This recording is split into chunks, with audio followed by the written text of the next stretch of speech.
अस्सलाम वालेकुम। मैं हूं डॉक्टर इरफान सलेरिया और आप देख रहे हैं मेरा यूट्यूब ऑफिशियल चैनल। मेरी सोशल मीडिया पे एक सीरीज़ है ई चौपाल, जिसमें मैं मुख्तलिफ प्रोफेशनल का इंटरव्यू करके उनसे उनसे इंफॉर्मेशन हासिल करता हूं, ताकि उनसे मालूम कर सकूं उन्होंने अपनी प्रोफेशनल एजुकेशन कैसे हासिल की और प्रोफेशनल एजुकेशन हासिल करने के बाद जो अपनी ज़िंदगी गुजारी, अपनी ज़ात को तो फ़ायदा हो रहा है, कम्युनिटी को कितना फ़ायदा हो रहा है। तो इसी सिलसिले में हमारी जो ई चौपाल आज की जो सीरीज़ मेहमान है doctor assistant professor doctor Mohammad Khalil Rahman, जो कि यूनिवर्सिटी कॉलेज ऑफ फार्मेसी में अपनी खिदमत अंजाम दे रहे हैं। अस्सलाम वालेकुम डॉक्टर साहब, क्या हाल है आपके? वालेकुम सलाम, ठीक-ठाक। आप अ, सुनाएँ कैसे जी हैं? मैं भी ठीक है। सबसे पहले तो आपका बहुत शुक्रिया, आपने कीमती वक्त में से थोड़ा सा वो टाइम दिया। जी, मैंने आपका नाम तो बता दिया है, assistant professor university college of pharmacy Punjab जी, यूनिवर्सिटी में अपनी खिदमत अंजाम दे रहे हैं। एक छोटा सा इंट्रोडक्शन हमारे देखने वाले जो सुनने वाले हैं उनको भी बता दें कि बेसिकली डॉक्टर खलील रहमान है क्या? अच्छा जी। मैंने मोहम्मद खलीलुर रहमान मेरा नाम है और मैंने बी फार्मेसी की थी पंजाब यूनिवर्सिटी से। उसके बाद मैंने पोस्ट ग्रेड किया, एमफिल किया फार्मेसी में पंजाब यूनिवर्सिटी से और फिर मैंने ऑस्ट्रिया से पीएचडी की है रिसेंटली 2020 में और पोस्ट डॉक भी मेरा ऑस्ट्रिया से है और मैं यहाँ पे असिस्टेंट प्रोफेसर काम कर रहा हूँ और फार्माकोग्नोजी मेरा सब्जेक्ट है। नेचुरल प्रोडक्ट पे मैं बात करूँगा आपसे इंशाल्लाह। आप as assistant professor Punjab university में काम कर रहे हैं, तो ये पंजाब यूनिवर्सिटी का जो फार्मेसी डिपार्टमेंट है उसके बारे में थोड़ा सा बता दें कि ये कौन कौन सी डिग्री फिलहाल ऑफर कर रहा जी, है? Punjab university college of pharmacy जो है ये ओल्डेस्ट इंस्टीट्यूशन है बरसगीर का। इवन पंजाब यूनिवर्सिटी क्योंकि पाकिस्तान से पहले बनी थी 1883 में और जो फार्मेसी डिपार्टमेंट था ये 1944 में कायम किया गया था। उस वक़्त ये किंग एडवर्ड मेडिकल कॉलेज का जो फार्माकोलॉजी डिपार्टमेंट था उनका एक सब डिपार्टमेंट था। लेकिन पार्टीशन के बाद ये पंजाब यूनिवर्सिटी का पार्ट बन गया और ओल्ड कैंपस जहाँ पे अब मौजूदा इसकी बिल्डिंग है यहाँ पे फार्मेसी प्रोफेशन है 48 में हमने दोबारा काम शुरू किया था 1979 में कॉलेज को डिपार्टमेंट को फैकल्टी ऑफ फार्मेसी का दर्जा दिया गया। अच्छा उस वक्त तक 3 इयर्स का ये प्रोग्राम था फार्मेसी का और इसको अपग्रेड कर दिया गया मास्टर्स प्रोग्राम के साथ फिर एम फॉर्म स्टार्ट किया गया और 90s में एम फॉर्म को एम फिल का दर्जा दे दिया गया और 4 मुख्तलिफ स्पेशलाइजेशन में अब एम फिल हो रहा है जिसमें फार्मास्यूटिक्स है फार्माकोलॉजी है फार्मास्यूटिकल केमिस्ट्री और फार्माकोग्नोजी है और 2005 में हमारे कॉलेज को डिपार्टमेंट को कॉलेज का दर्जा मिला और 4 ईयर जो डिग्री थी पहले 3 ईयर थी 79 में फिर 4 ईयर्स की हो गई और 2005 में ये 5 ईयर्स की डिग्री है। अब ये फॉर्म डी प्रोग्राम कहलाता है। पहले बैचलर ऑफ फार्मेसी था, अब ये डॉक्टर ऑफ फार्मेसी है और हमारा जो कॉलेज है ये पंजाब में सिर्फ पायनियर ही नहीं है पाकिस्तान में बल्कि इसका हाईएस्ट मेरिट भी है। जिनका एमबीबीएस से एडमिशन नहीं होता तो जी डेफिनेटली वो फिर वो इधर आते हैं मामडी।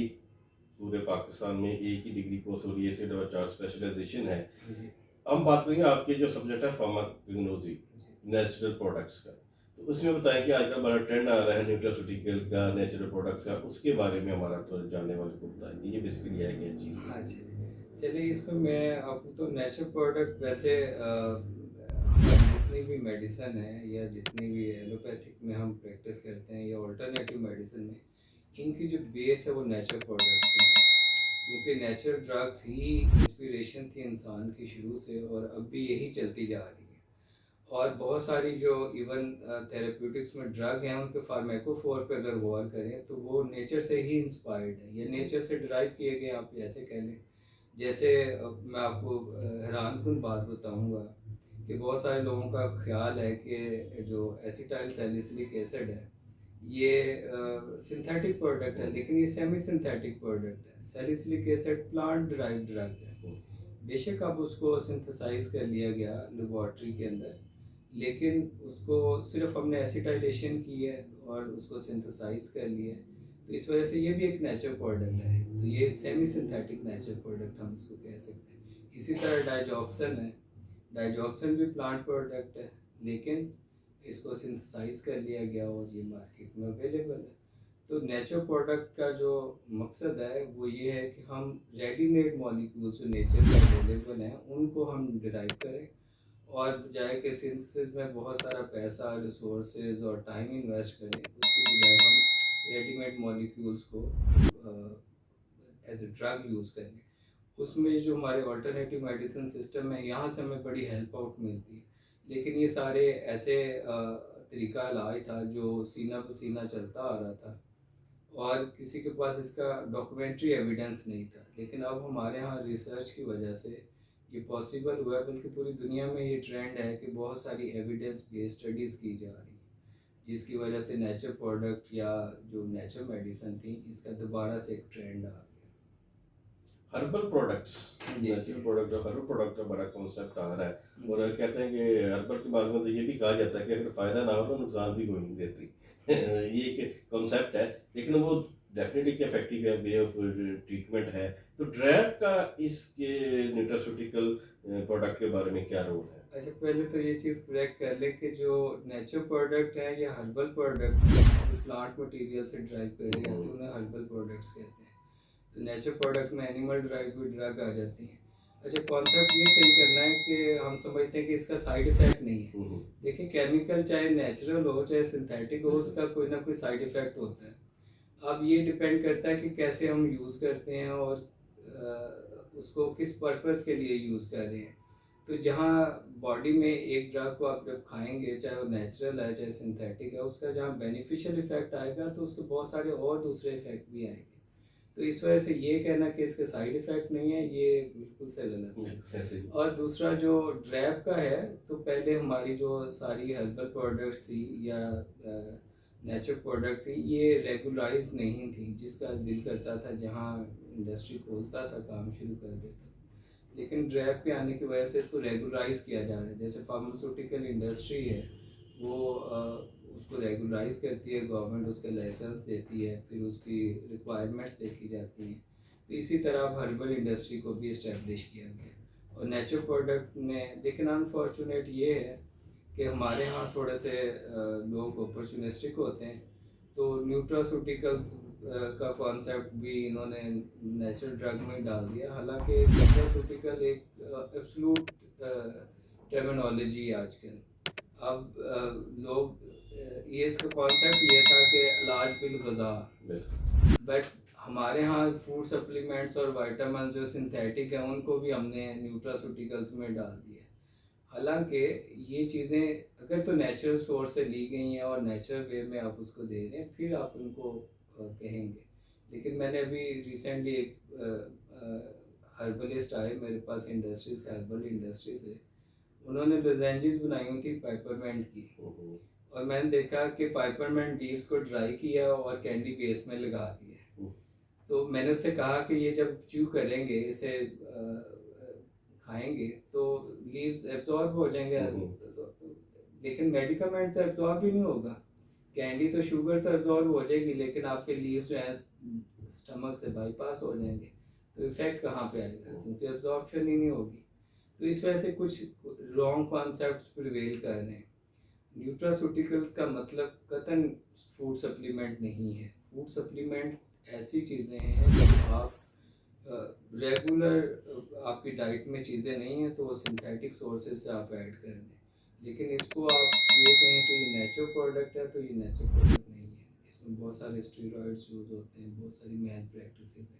इवन हमारे हर्बल सिस्टम में भी बहुत सारी मैल प्रैक्टिसेस हैं, जिसको यकीनी तौर पे रेगुलाइज किया जाना चाहिए, लेकिन उसको प्रॉपर वे में करना चाहिए, जिसमें आप टेक्निकल लोगों को इन्वॉल्व करें ट्रैप में भी, बल्कि जो इंडस्ट्री को लाइसेंस देते हैं उसमें भी आप फार्मासिस्ट को या जो हेल्थ प्रोफेशनल्स हैं उनको इंगेज करें, ताकि एक प्रॉपर जो रेगुलाइजेशन ऑफ इंडस्ट्री का कॉन्सेप्ट है हर्बल का या न्यूट्रास्यूटिकल का, उसको भी हम लाया जा सके। फार्म 7 इशू हो रहा है, जी जिसके मुताबिक वो न्यूट्रास्यूटिकल या हर्बल प्रोडक्ट की मैन्युफैक्चरिंग में वो अलाउ करते हैं। जी आपने बताया कि आपकी जो बी फार्म एम फिल जो है वो सारा यहाँ से पंजाब यूनिवर्सिटी से, मेरा भी यहीं से है, जी ओल्डर इंस्टीट्यूट ऑफ सब कॉन्टिनेंट है।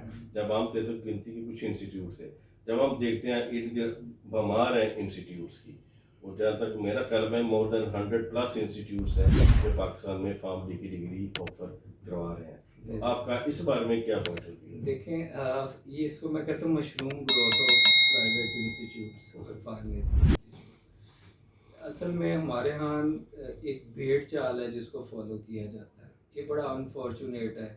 जैसे आपने देखा होगा एक दौर था एमबीए, हर गली मोहल्ले में एमबीए हो रहा है और बाद में उसको कोई फिर हायर भी नहीं करता था, इवेंचुअली वो सारे वैनिश हो गए। तो आजकल ये एक ऐसा ट्रेंड आया हुआ है जिसकी वजह से लोग चाह रहे हैं कि अपना बिजनेस कर लें, फार्मेसी लाइसेंस आ जाएगा। लेकिन मेरे ख्याल से क्वालिटी भी मेंटेन रखनी चाहिए। इतने सारे इंस्टीट्यूट खुल रहे हैं, क्वालिटी कंट्रोल है नहीं, उनके चेक एंड बैलेंसेस है नहीं, और हर गली मोहल्ले में कॉलेज खुल रहा है। तो ये मेरे ख्याल से इतना कोई इनकरेजिंग, मेरे एज एजुकेशनिस्ट या एकेडमिशियन मैं इसको रिकमेंड नहीं करता। अलबत्ता जहाँ पे क्वालिटी एजुकेशन दी जा रही है वो बिल्कुल उनको एक्रीडेशन भी मिलनी चाहिए, उनको फिलिएशंस भी मिलनी चाहिए। लेकिन हर किसी को, नॉन टेक्निकल लोगों को एज बिजनेस इसको टूल यूज़ नहीं करना चाहिए। ये अनफॉर्चुनेट पार्ट जो है हमारे इसका। हमारे भाई मैंने हर प्रोफेशन के साथ हो रहा है, जी और अनफॉर्चुनेटली जो 4-5 साल से इतने ज़्यादा एप्लीकेशन दे रही हैं, उसकी क्वालिटी यानी चेक एंड बैलेंस नहीं है। जी जब इंस्पेक्शन होती है, टीम आती है, चीज़ें हायर करती हैं, वो दिखा देते हैं, बाद में चीज़ें गायब हो जाती हैं। हाँ तो जी इस तरह का जैसे चेक एंड बैलेंस रखना बड़ा वो जी ज़रूरी है। अब आखिर में ये बताएं कि advice to the pharmacy graduate, जो यंग फार्मेसी ग्रेजुएट निकले, चाहे वो किसी भी इंस्टीट्यूट से निकल रहे हैं, आप उनके या उनके पेरेंट्स को क्या एडवाइस करना चाहेंगे? देखें, मेरे ख्याल से सिर्फ सीरियस और जिनका एप्टीट्यूड है फार्मेसी में, ऐसे लोगों को फार्मेसी एजुकेशन देनी चाहिए। और पेरेंट्स को भी चाहिए कि अपने बेटे या बेटी को अगर इस टफ प्रोफेशन में डालना चाह रहे हैं तो पहले देखिए वो इसका कैपेबल भी है या नहीं है। अगर वो इस चीज़ का कैपेबल ही नहीं है, आप सिर्फ उसे डिग्री दिलाना चाह रहे हैं, तो कल को वो क्या करेगा? ये अप्लाइड फील्ड है, ये ऐसा नहीं है कि आपने डिग्री कर ली और कहीं आपने सजा के रख देनी है। इसका जब तक उसे नॉलेज नहीं है चीज़ों का, उसको प्राइवेट अदारों से आप पढ़ा के इतनी फीसें दें, तो पहले तो देखिए उसका कैलिबर क्या है, दूसरे नंबर पे उसका एप्टीट्यूड क्या है। ये पूरी दुनिया में होता है कि हर प्रोफेशन में वही लोग जाते हैं जिनका उसको वो पसंद होता है या उसका वो उसके अंदर सलाहियत होती है। अब ऐसे लोगों को आप दाखला दे दें जो पढ़ना ही नहीं चाह रहे थे या जिनके फार्मेसी में इंटरेस्ट ही नहीं था, मेरे ख्याल से वो अनफॉर्चुनेट थिंग है। पेरेंट्स को भी सोचना चाहिए, स्टूडेंट्स को भी सोचना चाहिए। और जिन स्टूडेंट्स ने फार्मेसी में दाखला लिया है उनको एज होल टाइम इसको लेना चाहिए। मैंने देखा है बहुत सारे लोग फार्मेसी में आ जाते हैं, इंटरेस्ट नहीं होता, कभी वो एलएलबी कर रहे हैं, कभी साथ बीए कर रहे हैं, साथ ये। तो इस तरह मेरे ख्याल से वो बहुत सारी कश्तियों में सवार भी हो जाते हैं और उनकी आउटपुट भी नहीं है। अपने पेरेंट्स का भी नुकसान कर रहे हैं, अपना टाइम भी ज़ाया कर रहे हैं और सोसाइटी के लिए भी एज बोझ बन रहे हैं कि एक वो कहते हैं ना कि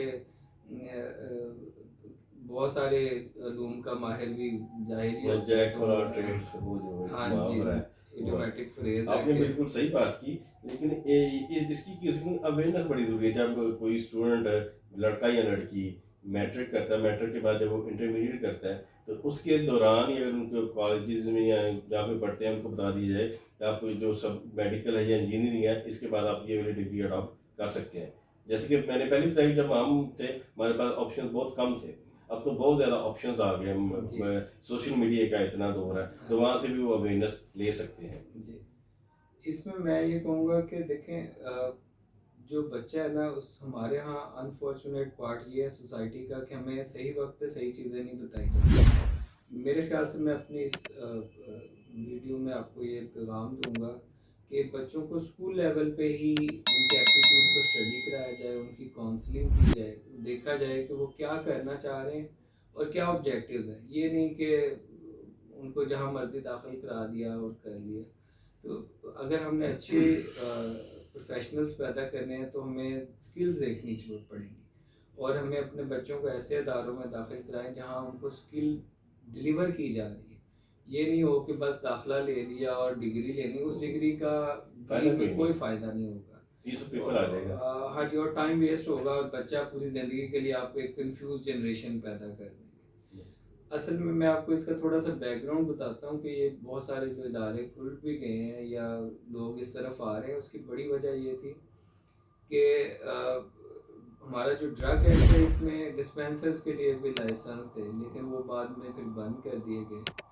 और इसको कंपनसेट करने के लिए उन्होंने दोबारा कौंसल को ये इख्तियार दे दिया। मेरे ख्याल से कौंसल को ये इख्तियार देना भी गलत है कि वो असेस करें, किसी यूनिवर्सिटी से असेस कराएं उनको, बजाय कि आप एक मैट्रिक पास को भी लाइसेंस या लाइसेंस टू किल मैं तो कहता हूँ दे देते हैं। ये नहीं होना चाहिए, लाइसेंस के लिए एग्ज़ाम नहीं होना चाहिए। एग्ज़ाम होना चाहिए, पहले आप प्रोफेशनल बनाएं उनको, फिर आप उनका एग्ज़ाम लें। तो मेरे तो ख्याल से ये जो प्राइवेट फार्मेसी इंस्टीट्यूट्स आ रहे हैं, अगर आपने एग्ज़ाम ही लेने का फार्मेसी काउंसिल को उनका ऑब्जेक्टिव है, तो इनकी रजिस्ट्रेशन से पहले उनका लें, ना कि एक सिंपल मैट्रिक किया हुआ है उसको एक छोटी सी बुक पकड़ाएं। और बुक में भी बेशुमार गलतियां, मैं अगर कहते हैं तो एक आधी एग्जांपल कोट कर देता हूँ। मैंने उनकी एक ऑफिशियल बुक देखी कौंसिल की, उसमें वोलेटाइल ऑयल का उर्दू तर्जुमा किया गया था त्यारा तेल। अब देखें त्यारा तेल तो नहीं होता, ठीक है जी, वोलेटाइल ऑयल होता है। तो लेकिन वो क्योंकि उसका उड़ने वाला तेल है तो हाँ, उसने त्यारा त्यारा तेल तेल। कर दिया। अब त्यारा तेल को इंग्लिश में ट्रांसलेट करेंगे तो एरोप्लेन ऑयल बन जाएगा। ठीक तो है। ये यहाँ से आप हमारे लोगों की सीरियसनेस का, ये एटीट्यूड का अंदाज़ा लगाएं। तो फार्मेसी जो है एज अ प्रोफेशन एक बड़ा सीरियस किस्म का प्रोफेशन है। इसमें आपने कम्युनिटी में जाके कम्युनिटी फार्मेसी पे पेशेंट्स को के साथ डील करना है, उनको सही मेडिसिन देनी है। ये नहीं कि आप मैट्रिक पास को भी उसी काम लगा दें, वो फिर बंदे ही मारेगा गलत मेडिसिन कर दे। हमने ह्यूमन लाइफ से खेलना है जी जी, फार्मेसी डील करना है बिल्कुल उससे, ऐसे। पेशेंट के साथ डील करना है, जो थैंक यू, बेचारे पहले थैंक यू डॉक्टर साहब, अपने कीमती वक्त में से वो टाइम दिया, हमारा जो फार्मेसी प्रोफेशन है उसके जो मौजूदा सूरत हाल उसके ऊपर अपने पॉइंट ऑफ व्यू दिए। और इंशाल्लाह मैं फ्यूचर में भी उम्मीद करता हूँ किसी और टॉपिक के ऊपर हमारा जी जी जो मेरा जो ई चपाल सीरीज आप इसका हिस्सा रहेंगे, पब्लिक अवेयरनेस का सेशन जो है मेरा चलता रहेगा। थैंक यू सर, शुक्रिया। थैंक